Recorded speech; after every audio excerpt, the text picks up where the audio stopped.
Bom dia. Há alguns anos atrás eu estava passeando pela biblioteca, olhando vagamente os livros que haviam ali e me deparei com este livro do Salman Rushdie. Era um livro curtinho, fininho, eu peguei para ler, adorei o livro. Ele se chama Arun e o Mar de Histórias.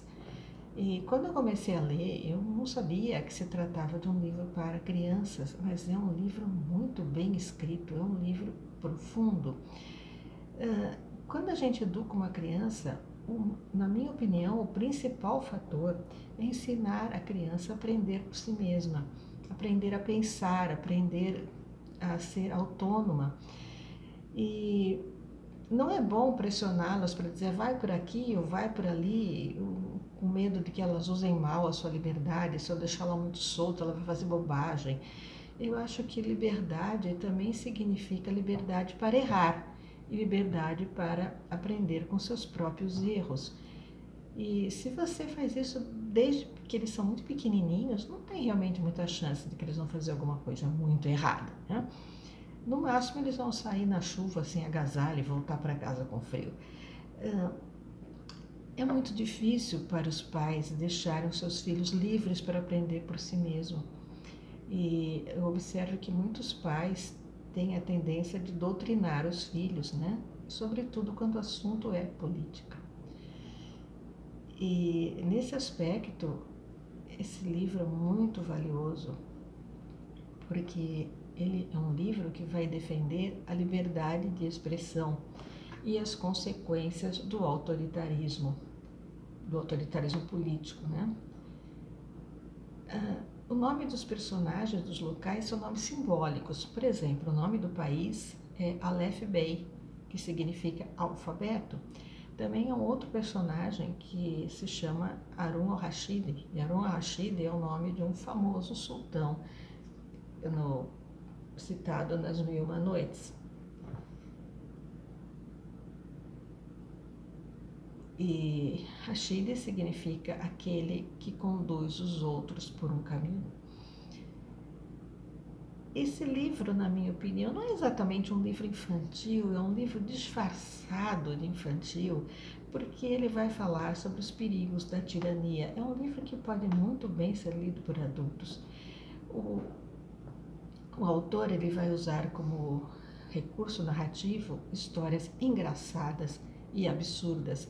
Ele dá nomes cômicos para os seus personagens e ele descreve as situações de modo muito criativo e apela para o lúdico, como a gente deve fazer sempre quando escreve para criança, apelar para o lúdico para falar de coisas sérias.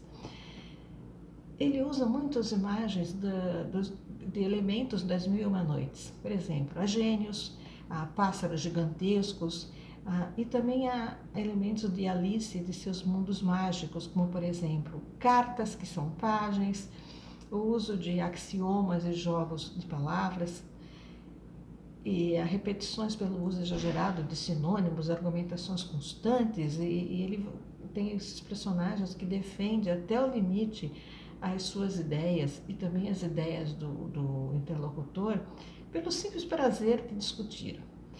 O principal personagem é Harun, o filho de Rashid, e ele é apelidado de Chá do Blá Blá Blá. E ele é conhecido pelo talento de contar histórias. Rashid diz que seu talento provém de uma torneira mágica e que um gênio da água ligou essa torneira ao mar de histórias. Seu filho pensa que isso é uma brincadeira que ele faz, mas um dia a sua mãe foi embora de casa, o seu pai ficou muito triste, se calou, ficou mudo. E um dia Harun descobre por acaso que a história que seu pai contava é verdadeira, porque ele entra no banheiro e ele surpreende um gênio, que é o gênio Ife. E o gênio está cheio de ferramentas na mão e está tentando consertar uma torneira que está pendurada no ar. Quando ele vê o menino, ele tenta fugir, mas o menino agarra ele, quem é você, né? E aí o Ife vai contar que ele é o gênio que cuida da torneira e Ele veio consertar porque o Rashid se calou, não está contando mais as suas histórias.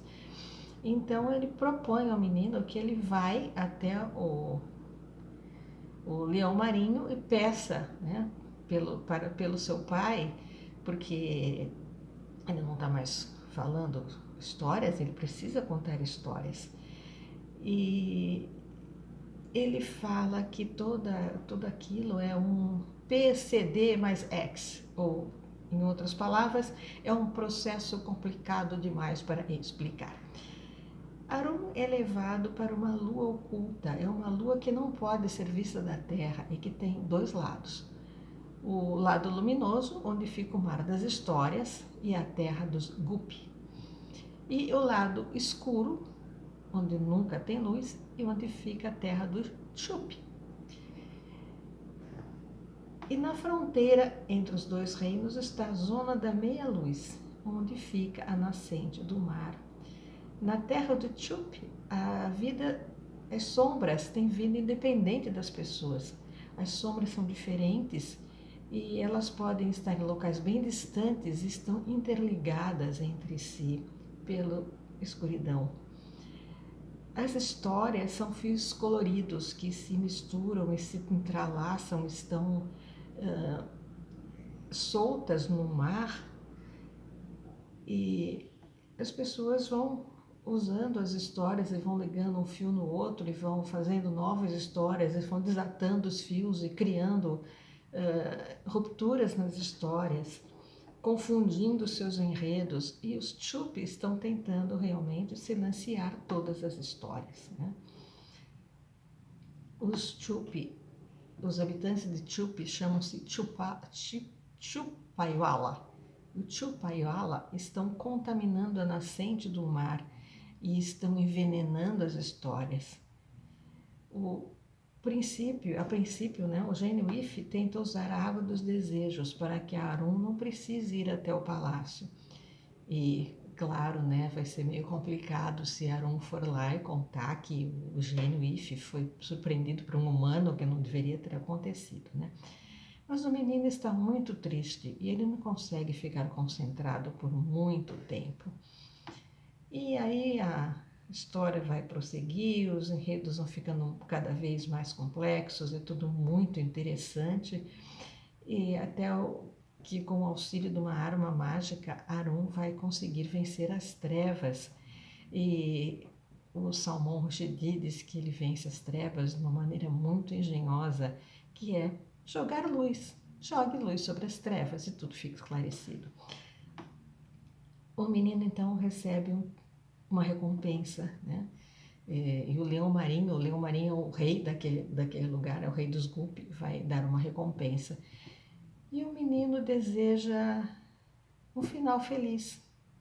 Eu quero um final feliz para minha família, para minha cidade, porque minha cidade é uma cidade tão triste que havia até esquecido o seu próprio nome.